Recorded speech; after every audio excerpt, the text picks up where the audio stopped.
As we all know, the French Revolution has been ravaging our lands for these many years. The French News Networks brings you the riveting tale of personal experience and the lives impacted by these violent changes. Old regime, there was a rigid social structure in the French society. In the 18th century France, there was an absolute monarchy with no parliament or a single system of law. The king ruled everything and was in charge of laws, money, foreign policies, and had the power to send anyone to prison. French society was divided into 3 estates or orders, based on birth status. The first estate consisted of the upper and lower clergy. They collected tax, were in charge of censoring police, schools, hospitals, and owned 10 to 15% of the land. The second estate was the nobles, who didn't pay any taxes and collected payments from the peasants and owned 30% of the land. The third estate consisted of everyone else in France, around 25 million people consisting of peasants and the bourgeoisie. The bourgeoisie were the richer middle class, and although they were wealthy, this didn't translate into success because they weren't of birth status. The bourgeoisie wanted all positions to be based on talent rather than birth status and wanted a parliament to make laws. They also wanted a constitution to limit the king's powers, fair trials, and religious toleration. The peasants consisted of around 21 million people who lived in poverty and had to pay heavy taxes to the king, church, and lord of the manor. They resented that most of the upper 2 estates didn't have to pay any taxes. Another major factor that contributed to the revolution was France's financial situation. By 1789, France was bankrupt. They were still paying off debts from the war, and King Louis XVI failed to improve the financial situation. The ordinary people suffered from low wages, high taxes, and poverty, while the royal family still lived in luxury. The ideas of the Enlightenment and American Revolution also influenced the French Revolution. The philosophers of the Enlightenment used reason and challenged the monarchy's absolute right to rule, which appealed to the bourgeoisie's grievances. In addition, the American independence inspired the common man that tyranny could be overcome. The American Revolution proved that people do have rights and new governments can be formed. The ideas of liberty, equality, and representative government spread throughout France. The ruling couple of France, King Louis XVI and Marie Antoinette, were weak rulers. Although at first they were quite popular among the people, the king indulged the queen and was easily influenced by her opinion. Marie Antoinette spent large amounts of money on things such as clothes and became resented by the common people. In addition, the king was more interested in personal affairs rather than running the country. There were 2 main stages in the French Revolution, the moderate stage from 1789 to 1792, and the radical stage from 1792 to 1794. June 17th to 20th, 1789, the National Assembly was formed. In May 1789, the Estates General, consisting of representatives from each of the 3 estates, met for the first time since 1614. It was here on June 17th that the Third Estate declared itself the National Assembly of France and began the revolution. The people took the oath of the tennis court and refused to disband till the Constitution had been drafted. The oath states that we swear never to separate ourselves from the National Assembly and to reassemble wherever circumstances require, until the Constitution of the realm is drawn up and fixed upon solid foundations. July 14th, 1789, storming of Bastille. 900 Parisians gathered outside of Bastille, a French prison. Their goal was to collect weapons and arms stored in the Bastille. Crowds burst into the Bastille and fights emerged between them and the defending soldiers. After several hours of fighting, the prison fell and the people succeeded. August 4th, 1789, surrender of feudal rights. The National Assembly abolished feudalism, which got rid of their obligation to pay tithes to the First Estate, the clergy, and rid the Second Estate, the nobility, of their seigneurial rights, which had given the lords a lot of the power. And this event revolutionized the class system. August 27, 1789, Declaration of the Rights of Man and the Citizen. On August 27, 1789, the National Assembly drew up the Declaration of the Rights of Man, which outlined man's natural rights. The Declaration abolished the feudal dues peasants owed lords, gave them the same rights to all citizens, and had a representative government. This message was carried throughout France. July 14, 1790, the Constitution was accepted by King Louis XVI. June 20 to 25th, 1791, flight to Varennes. The royal family tried to escape to Varennes, but were caught by the people in Varennes. King Louis XVI became a prisoner and enemy of the revolution. Between October 1789 and September 1791, the National Assembly 1. Abolished the nobility's special privileges. 2. Made the Declaration of Human Rights. 3. Made the civil constitution of clergy, which reduced the church's power. 4. Drew up the Constitution.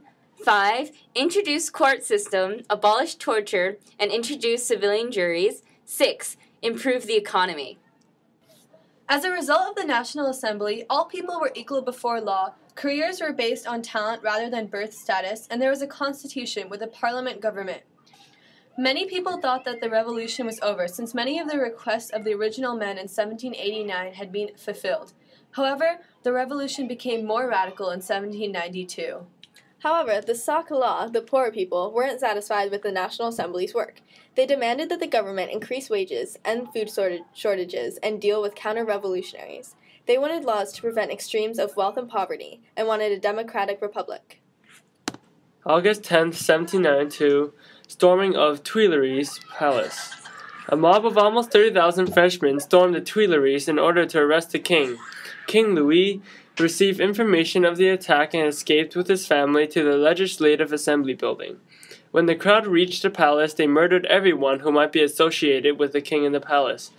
They then continued on into the legislative building to arrest the king and his family.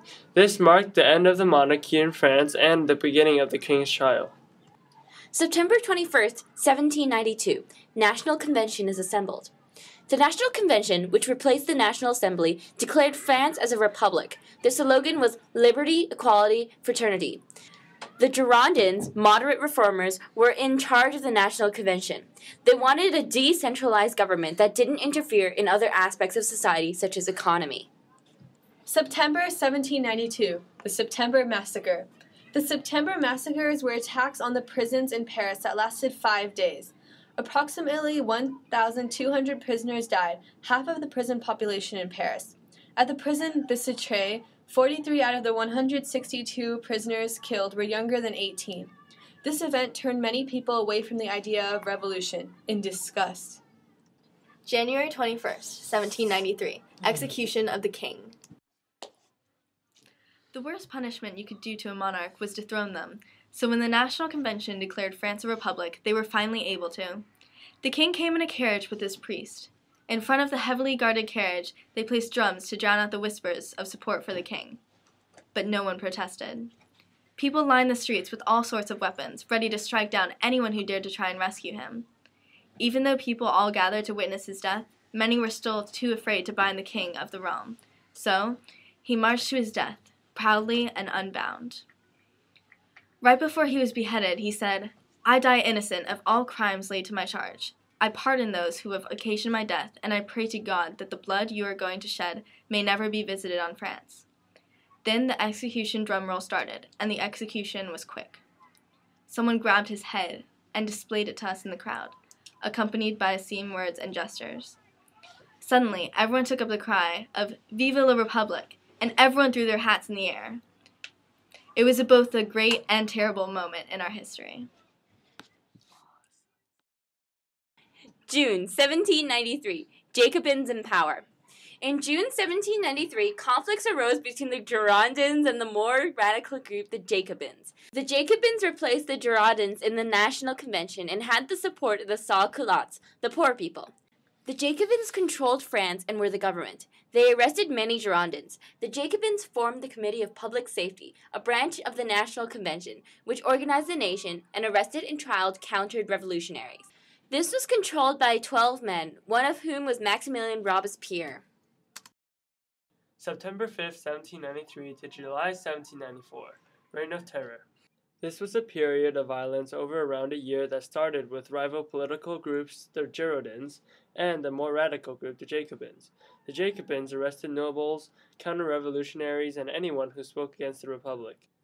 It is estimated that anywhere from 16,000 to 40,000 people were killed by the guillotine. I can still hear the sound of the guillotine. There are hundreds of killings every day. It made it normal to see death everywhere. I remember when they arrested my husband for speaking in favor of the king. He'd done nothing against the Republic, and yet he was killed for his very few words. Prices rose at an incredible rate, and I was struggling to find food for my children. This was a terrible time, and This is something I can never erase from my memory. April 1st, 1795, bread riots. People gathered and protested the rising prices and increasing regulation on the production of daily necessities, like bread. These riots mainly involved the women of households who went out and bought bread. These riots were indications of the declining economy. October 26, 1795. Convention disbands, Directory begins. The Reign of Terror ended, and Robespierre lost power. On June 27, 1794, Robespierre was arrested and killed. In 1795, the government transitioned into a directory consisting of two chambers, the Council of 500 and the Senate. The directory tried to reinstate the ideas of the original revolution of 1789. November 9, 1799, Napoleon takes over France. Because France was still at war with Europe, leadership passed over to the generals, and Napoleon Bonaparte seized control of the government on November 9, 1799, officially ending the revolution. The ones who benefited the most were the middle and lower class, which included the bourgeoisie and the serfs. They had a large deduction in their taxes. There was democracy and more control over their personal lives compared to their previous lifestyle, where much of their income belonged to the government, and they were of insignificant importance. The First and Second Estate lost the most. After the French Revolution, the system of feudalism was abolished, which took away their power, exempt from taxes and wealth. The ancient regime, the old system or order of things, was a term made to describe life before the turmoil of the French Revolution. The bourgeoisie had acquired power, and they used their new power to abolish the taxes that they used to pay and place themselves in high positions to rule France. The most important and radical consequence of the French Revolution was definitely the abolishment of feudalism. With the complete collapse of the existing regime, all elements of feudalism were abolished, including serfdom and the rights of both the nobility and the clergy. This event was a successful revolution because not only was it violent, but the original ruling and social structure was replaced with a more democratic one. Even though it was not immediately apparent, all aspects of people's lives and society have changed due to this revolution.